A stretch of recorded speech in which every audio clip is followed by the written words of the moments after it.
Missouri. Nice to meet you, sir. I'm one of the A little bit louder. Housing advocate here in DC. I work for an organization called FaceG Coalition. Okay. And during the pandemic, we actually served the homeless population that was right out here. Right. Where you're at right now, there were tents like all up in this park. And the thing I'll never forget, Peter, for me was like after the insurrection at the Capitol, this area was like amazing. So you actually had to come into what they call the green zone. It was just really strange, for me. And we were also serving folks that lived down by the U.S. State Department. So we had encampments there also that we were serving. So, I kind of feel like, being born and raised here, for me, having a Confederate flag carried around in the Capitol has always been somewhat traumatizing for me. Somewhat, yeah. And then, the experience that I know that, the feel like the threat that the city and the black population was under during that time was kind of felt real. Right. The mayor was telling us not to go downtown, get involved.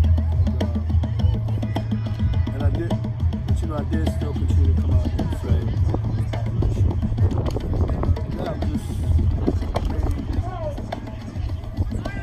I'm all for it. This guy being held accountable. This guy, he is, you talk about DC, and the first thing folks should know who are watching this is that the people who live here don't have representation. We're sitting, I call it, in the shadow of the Capitol right now, and there's no one there who can speak for the people who live here in DC. And it's only getting worse. It's interesting. This president has decided to take that further, and he actually, I believe Congress did this also, but they passed a law that says that DC can only have a budget of the amount from 2014, even though they have the cash for more. So they have to, the budget is smaller actually and they always have to have a balanced budget, but they've stripped away money that's in the bank that they could pay to do things. And they're saying, Congress is saying, you don't deserve to control your own fate. And that's what this president is saying, not only about DC and about the DC residents, but about everybody in America, that we don't control our own fate, that he wants to control our fate. So what do you think about the birthday parade? The birthday parade. Well, I would say that basically fascists do the kinds of things that he's talking about doing with this parade. I mean, this is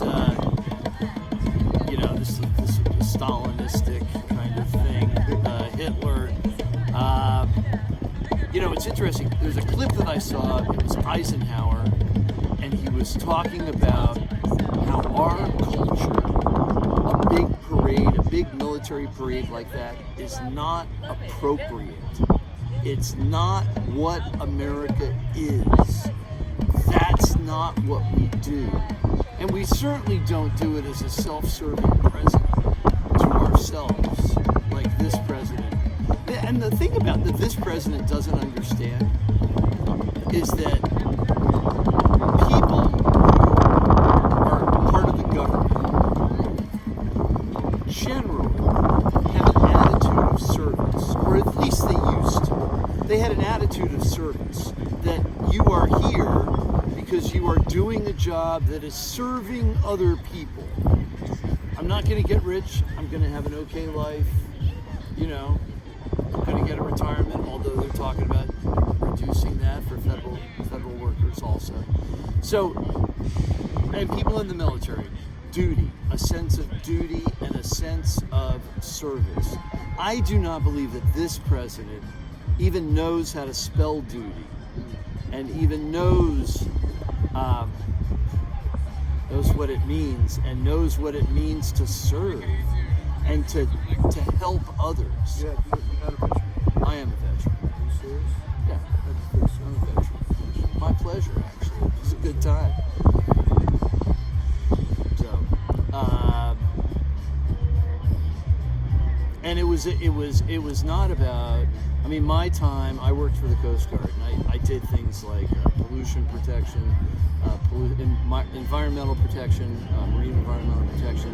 I did a lot of search and rescue, planning searches. I mean, all great stuff. Real and work. all, Real work. Real work and dedicated to serving other people. You know, the going out and doing operations to help others. And that's what government really should be about, not about this self-serving shit that Trump is giving us right now, and about making money. He's about, you know, most people, and this is a generalization, so it's not true with everybody, but people go into it and they either have going into it or they develop during it this sense of service, this sense of duty, this sense of I'm doing this for the greater good. Our current president, he's only in it for the grift. He's only in it for the money. He's only in it to get rich, to enrich himself and to enrich those around him. He's not in it for service. And so when he talks about this parade, it's supposed to be a parade celebrating the U.S. Army and their 250th anniversary. And that's all well and good. But it doesn't happen here, and it doesn't happen in the way that it's happening. And we have our celebration next year. So this is for the Army, but it's not even on the day the Army was founded. So that's and I don't know what day the Army was founded. I thought it was on his birthday. It is on his birthday. What I'm saying is the reason that they're saying they're doing it is to celebrate the 250th birthday of the Army, which is okay. But you wouldn't do it. You wouldn't do it in this way, and you wouldn't have it on this particular date because this particular date, although it's Flag Day, has no significance for the Army. So this is about him. That's just more evidence that it's about him, and it's not about the people who have served and done service in the Army. That's like one of the reasons why. I mean, this is what I've heard.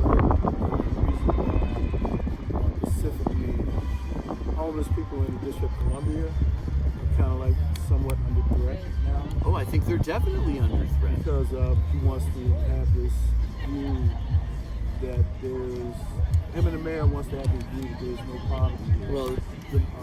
Well, the mayor, let me tell you something. The mayor has sold out. And you know, she definitely has sold you out. The city. She has bowed down to fascism. She may say she hasn't, but when she took off the markings at Black Lives Matters Plaza, that was evidence to me that she is just bowing down. Well, I think she's trying to It's not, no! We're dealing with fascism. And so you can't bow down to alleviate the threat. That's not how it works. Because what that means, so Trump took note. And he'll be coming for more. He'll be coming for more. And he'll be asking for her and the city to kneel. And every time she makes an appeasement, it just feeds the flames. No. He doesn't give a shit about anyone here. And she should be standing up. She should be like Harvard. She should say, fuck no, Trump. I'm not doing that. Make me. You got the IRS and the FBI on your side, and you might have some scrupulous things. Robert, here's the deal. I'm sitting here and I'm calling for his impeachment, and I have no doubt that someday some black booted, masked thugs aren't going to come here and take me and put me into some car. And don't doubt that my retirement check is going to get killed. I have no doubt, this fucking asshole, of course. And that's what's keeping people from being here. And that's the problem. People are fearful, but here's the deal. He hasn't done it to me yet, and I'm still here. And I'm still calling for his impeachment. And I'm telling Bowser, stand up and grow a spine. You can't bend over to fascism. And you're right, the homeless people here are not only under threat, I would say they're under attack. Well, I kind of feel like, people are starting to wake up a little bit.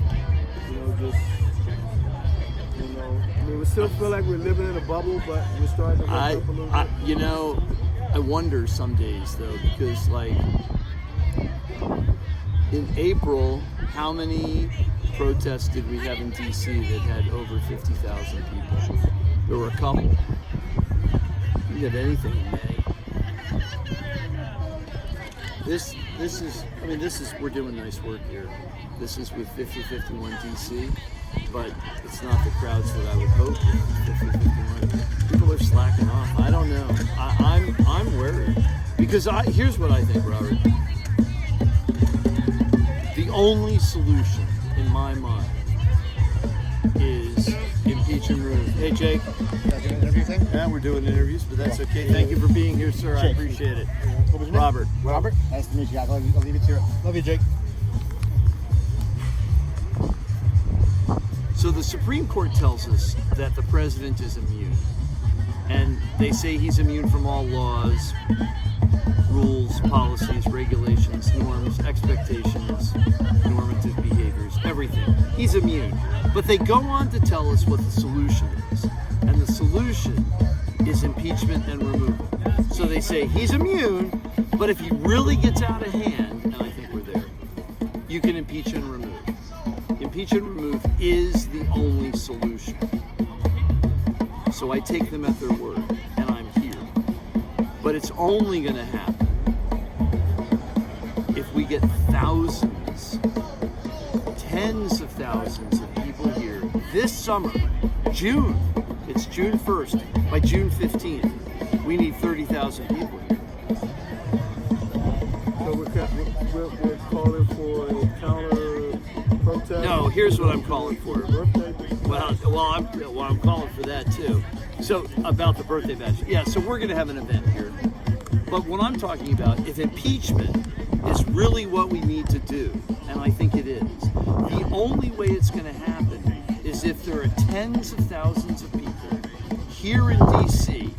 every day, here and on the mall and around the Capitol, demanding that the people at the Capitol, the House and the Senate, impeach and remove. So here's what I'm saying. Impeach and remove is the only solution. The Supreme Court's pretty clear about that. And the only way that's going to happen is if we, the people, convince our elected representatives, 535 votes, 435 in the House, 100 in the Senate, we have to convince them, we the people, and it needs to be thousands. It needs to be the size of the bonus army. In 1932, veterans who had been promised a bonus check from World War I, and it was going to pay out in 1945. 1932, economic situation was pretty ruinous. They came here and they demanded an early payment of their check. The House passed a bill to give them that. But they were 400 people in May and they were 20 to 30,000 people in June. They were making a statement. If we truly believe that impeach and remove is the only solution, we need bonus army size numbers of people here. But as you know, you can't camp in DC. So that's the dilemma. That's the dilemma. How do you support military?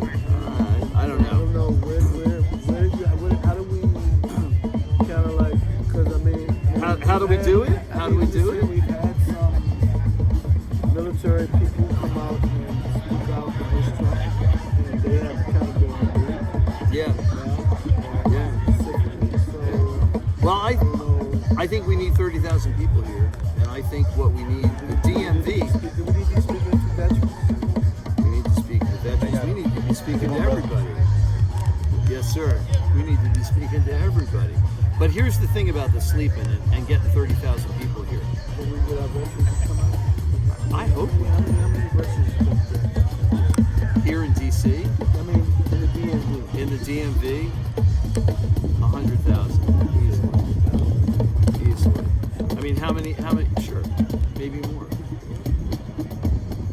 I don't know. I'm guessing. There are. I can tell you this: that in Fairfax County, there are 80. I think this is right. 80,000 federal workers. I don't know. I think there's a lot of yeah. But everybody needs to come up. But here's where the DMV needs to step up, Rob, because you've identified it. There's a war on the homeless, and they define the homeless as anyone who doesn't have a place to go at night, right? Whatever. So if we're asking 30,000 people to come here, and you can't camp on the mall like they did for the Bonus Army, so we have to learn the lesson from the Bonus Army. There's a couple of lessons from the Bonus Army. One is, don't sleep on the mall because they'll send in the army. But the second is, to make change, you need 30,000 people. And so the DMV, people in the DMV need to step up to provide lodging, couches, basements, backyards for tents, whatever, for people. And that should go, for the people that are here too. The homeless. Anyway, I'm asking for more homeless to come into the city. But more people, because it's way too expensive for hotels. People are like, well, just get a hotel at like $200 a night or something. Hotels are expensive.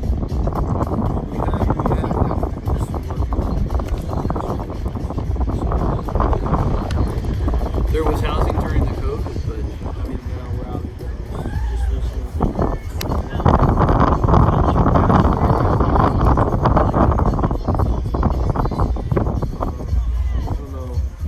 well, I think people are tired, the turnout wise. That the housing,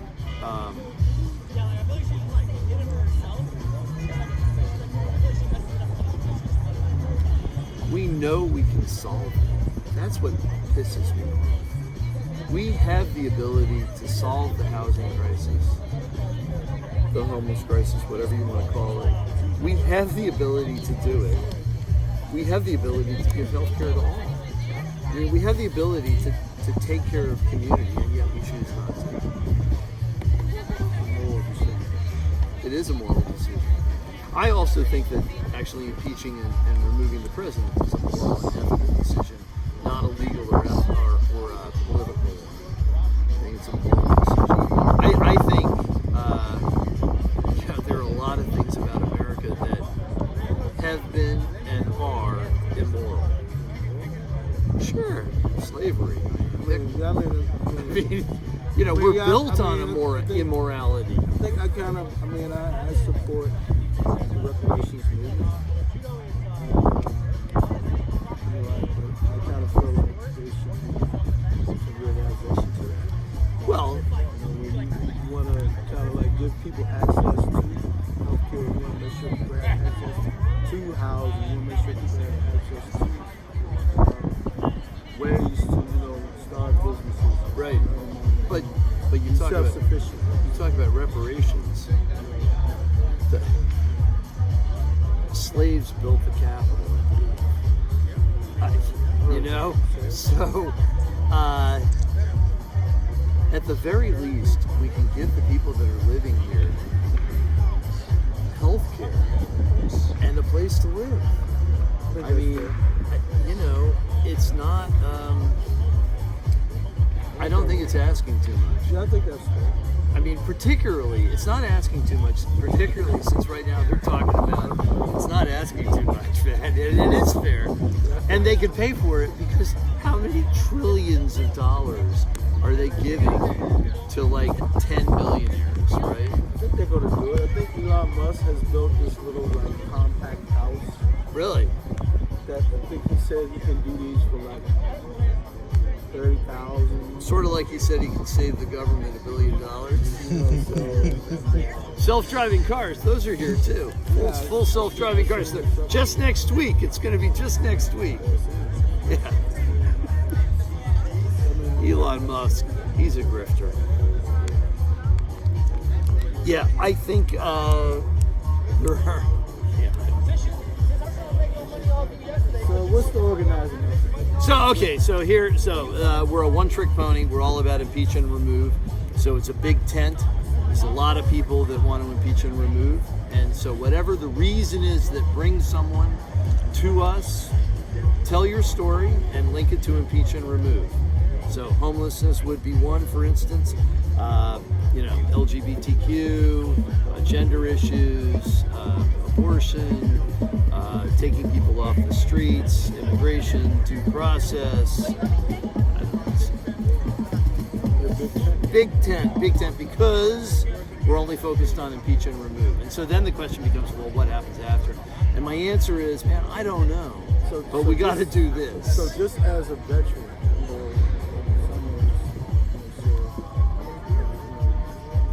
really focusing on saving lives. What do we do about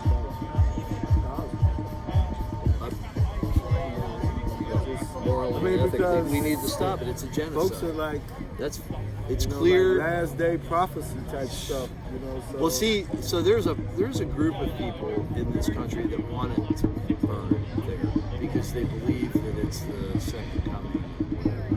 And so they believe that there needs to be a great battle on the plains of the grave or whatever.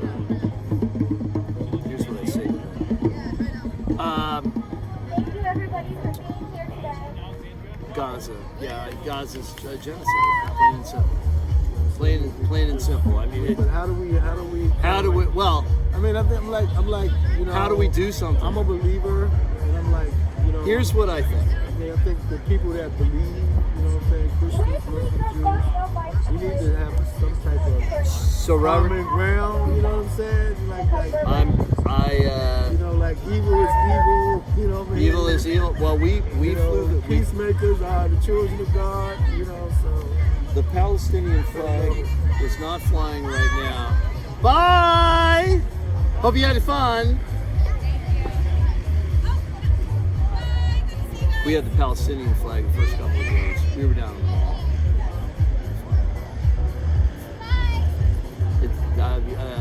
Gaza's situation. It's a genocide, and we're supporting it. I mean, that's to me, that's another reason for impeachment. And I think that's just like, you know, just like us with the whole impeachment piece. I think that's just America just in a bubble right now. So I don't know what's going to pop the bubble. So we have to pop the bubble, Robert, and people have to come here. People have this sense that they can do things where they are. And that's all well and good, but the center of gravity is here. Congress is here. We the people need to force Congress. And it's only going to happen if people come to D.C. It's only going to happen if people come to D.C. And we got to figure out how to house people. That's the mutual aid aspect. We got to figure that out. The DMV's got to step forward. But we can only make change, whether it's impeach and remove or whether it's to stop the genocide in Gaza. We can only stop it with constant pressure here in D.C. So, like right now, we're on like every 6 weeks, every 8 weeks, there's a big protest, right? No. Every weekend, we should have 100,000 people here. And every weekday, there should be 30,000 people here. And we should just keep the pressure on. If we can't keep the pressure on, they're not going to pay attention to us. And so while we're having a lovely time here, you know, we're less than 100 folks. And that's not putting pressure on anybody. When the Senate staffers walk right along this walk, so they get off on the red line, if they take the subway, they get off on the red line and they come right along here and they walk right along here. They cross over and walk down. When the Senate staffers come in the morning and there's 3 of us here, it doesn't show much. But if there were 300 people here at 8 o'clock in the morning, that would say something. And so the problem is, for all of these things, they're not the people who can make the decision, are not going to pay attention until we come here to Washington, D.C. and make our demands explicitly in a way in which they cannot ignore. And I'm not advocating a January 6th style thing. I'm talking about 30,000 people here walking around the Capitol continuously, holding signs. We're occupying the mall. There's a way to do it without violence, and we have a very short window. It's this summer, I think. Yeah, I mean, I'm kind of like, I don't know, I mean, we made it through the first Trump. This is worse. He was unorganized. He didn't have a plan. The Heritage Foundation, which is right over there, they've given him a plan. His people are working the plan. We know what the plan is. They're checking it off. You know, I worked for the Coast Guard, and their plan is to deconstruct the Coast Guard. The Coast Guard's the only agency that doesn't have any political appointees. None. It's an amazing thing. Absolutely friggin' amazing. It's the most apolitical organization there was. Do you know that Trump, the first thing he did as president was to fire the Coast Guard of the Commandant, the Coast Guard Commandant, the head of the Coast Guard. First thing, that was the first official action he did. Do you know what John F. Kennedy, I'm dead serious. Do you know what John F. Kennedy's first official action was as president? He ordered the integration of the Coast Guard Academy. In his inauguration, they're marching past, right? And the Coast Guard Academy marches past, and it's all white. And the first thing Kennedy did when he got back to his office, well, not got back, but got to the office, he said to his chief of staff, integrate the Coast Guard Academy. We need to have black cadets, make it happen. And the first thing this president did was say, fire the Commandant. Oh, and you should hear the story of how it went down. This is classic. So, on the day of the inauguration, there was no DHS secretary. And the acting DHS secretary was a guy named Pekoski. And Pekoski happens to be a retired flag officer from the Coast Guard. And he was the head of TSA. But he was acting as the DHS secretary. And he got the call from someone, might have been Trump himself, I don't know, someone at the White House, that he was to fire the Commandant. And Pekoski said no. And the person on the phone said, you're fired, turn the car around, and I'll get somebody else to do it. And Pekoski lost his job on January whatever, because he refused to fire the Commandant. And then they got this guy named, a political appointee named Sean Planky. I think Planky ended up doing it. So anyway, so this president needs to be 86 in the legal way. That's one of the things I don't understand. I mean,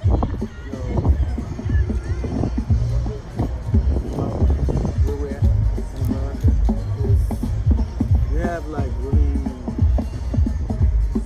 people who serve this country, and how they stand by to this guy. I mean, It doesn't make sense in a lot of places. You know, maybe you have like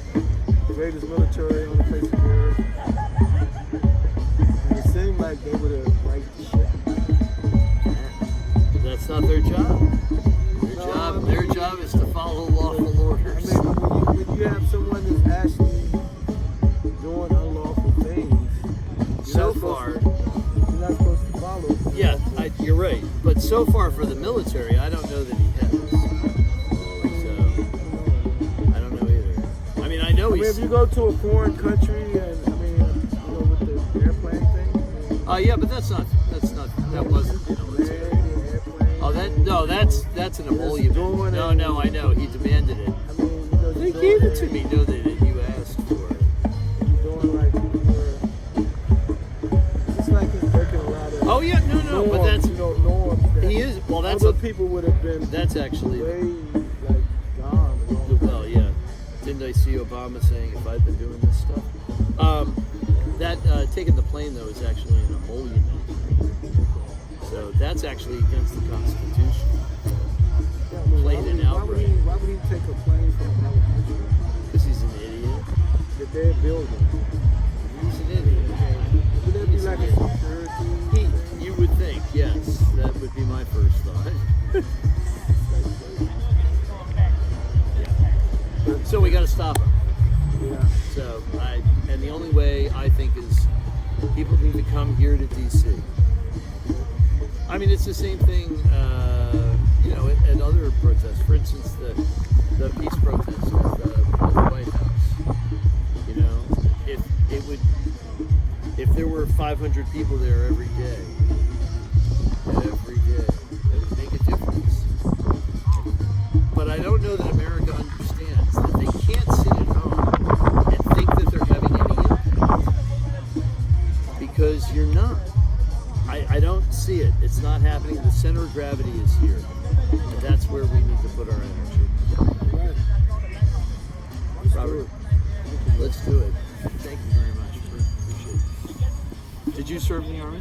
No, I'm.